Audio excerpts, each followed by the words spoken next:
Lesson 2.1, Patterns and Inductive Reasoning. Alright, so inductive reasoning is reasoning based on patterns you observe. So these are all the types of things that you're going to look at. Patterns, it may be numbers, it may be a picture, okay, but anything that you observe is considered, and you make a pattern based on that, is called inductive reasoning. So you observe patterns in some number sequence and some sequences of geometric figures to discover relationships. For example, let's take a look at this first one here.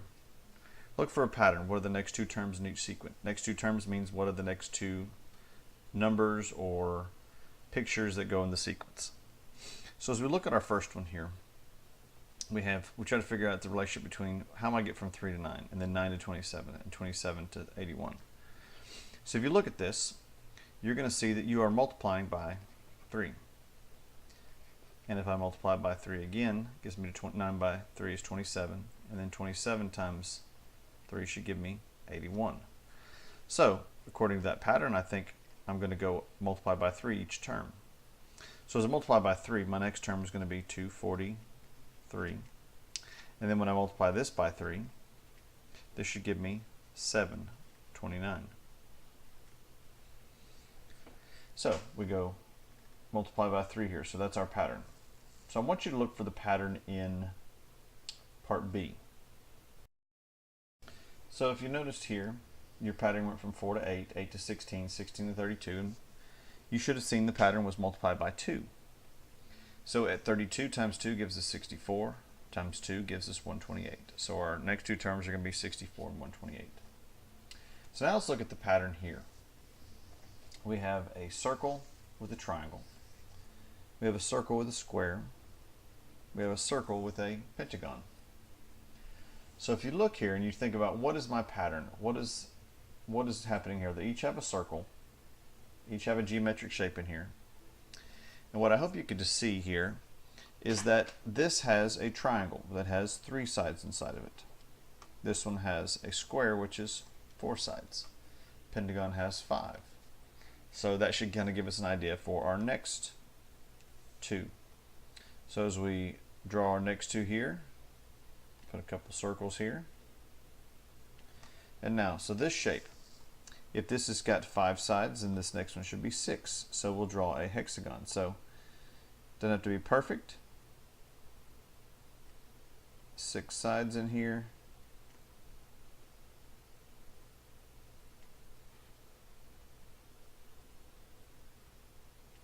And that isn't true because this is obviously not perfect. So 1, 2, 3, 4, 5, and 6. 6 sides. And then 7-sided. It can be a little bit harder to draw, but you're just going to have to make sure you get 7 sides in here. 2, 3, 4, 5, 6, and then 7. Now in a perfect world, we would have made these things where they all had the same length. Okay, but it's not a perfect world, so as you can tell, we found the pattern to go up. Each object we put inside here should go up by 1 side unit. So right now I want you to pause the video and see if you can figure out the pattern for part D. Alright, so we look here, we have a box with what appears to be a square turned sideways. So kind of like a diamond. Then inside the diamond box we have another rectangle. And so the next shape should be, if we're just completing that pattern, it's going to be another diagonal, kind of a diamond here, followed by a square inside the diamond.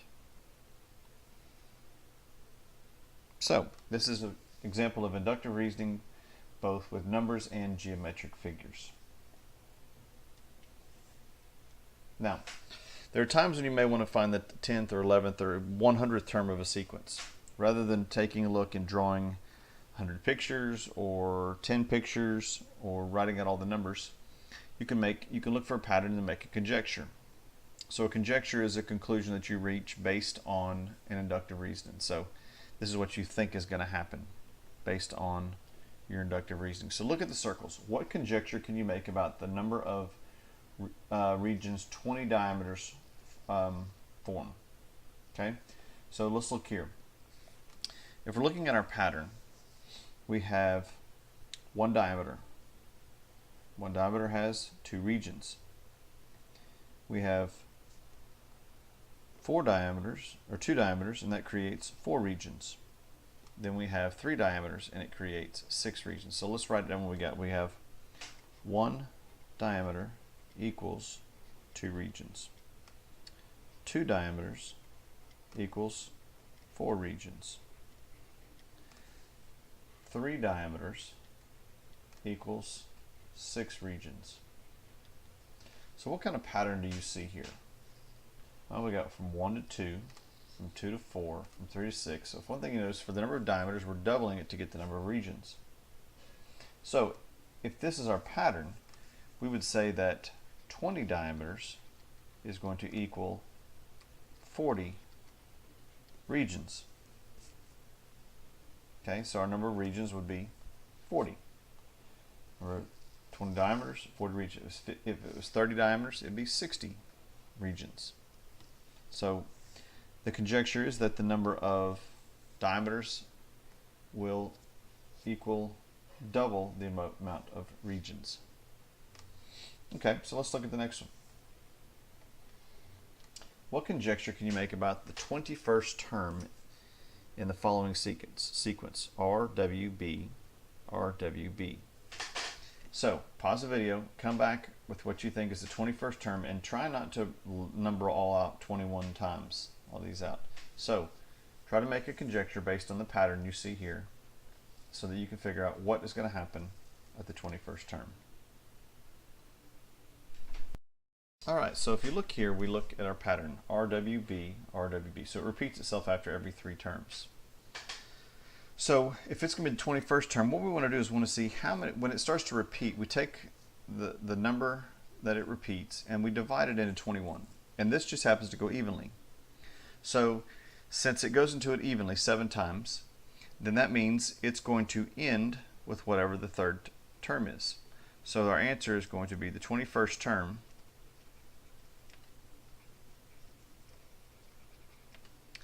will be a B.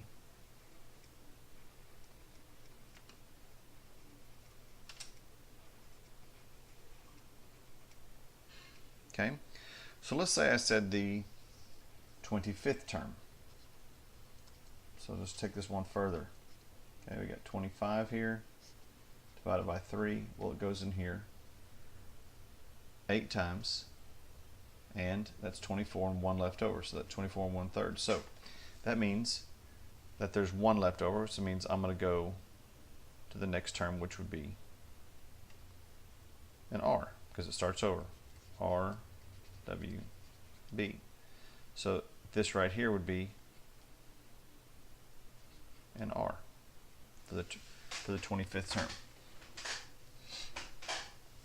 All right, let's move right along. Finding a counterexample. Okay, not all conjectures turn out to be true. So one way to do this is to always test your conjecture multiple times. You don't have to do it for every different type of example you can think of, but a few would not hurt. So you can prove that a conjecture is false by finding one counterexample. A counterexample is an example that shows the conjecture is incorrect. Okay, so anything that can prove it to be false is what we call a counterexample. So let's take a look at what that might look like. What is a counterexample for each conjecture? If the name of a month starts with the letter J, then it's a summer month. So right now you're thinking, okay, I've got June, July. Those are summer months.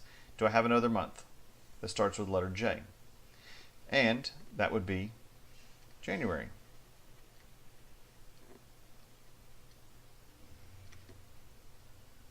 Okay, January is a month that starts with the letter J and is not a summer month. Okay, and January is a winter month. So what you could say, since the counterexample, January, it is a winter month.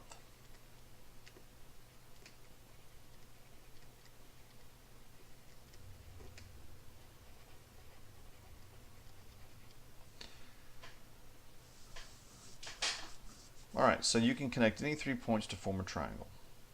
And then we have, when you multiply a number by 2, the product is greater than the original number. So I want you to come up with a couple different counter examples for B and C. Pause the video and then come back and check your work when you're done. Alright, so one example of this, you have a triangle, which you have 3 points would make a triangle. But what if you put these points all in a straight line? This would be 3 points that are connected and do not form a triangle. So when you multiply a number by 2, the product is greater than the original number. So you could have used quite a few different examples here. Okay, but if I took any negative number, multiplied it by 2, it's going to get a bigger negative number. And that's always going to be, and that's going to be smaller than what you started with. So this would be proving this is wrong. So a negative 8 is less than 2. Okay, so the original number would be, I should not say 2, I should say it is a negative 4. Negative 8 is less than negative 4, so it's not going to be greater than it. Okay, so you could pick any other number. You could choose negative 1. Okay, negative 1 times 2 is negative 2. Negative 2 is not larger than negative 1. All right. So this concludes our lesson 2.1 on patterns and inductive reasoning.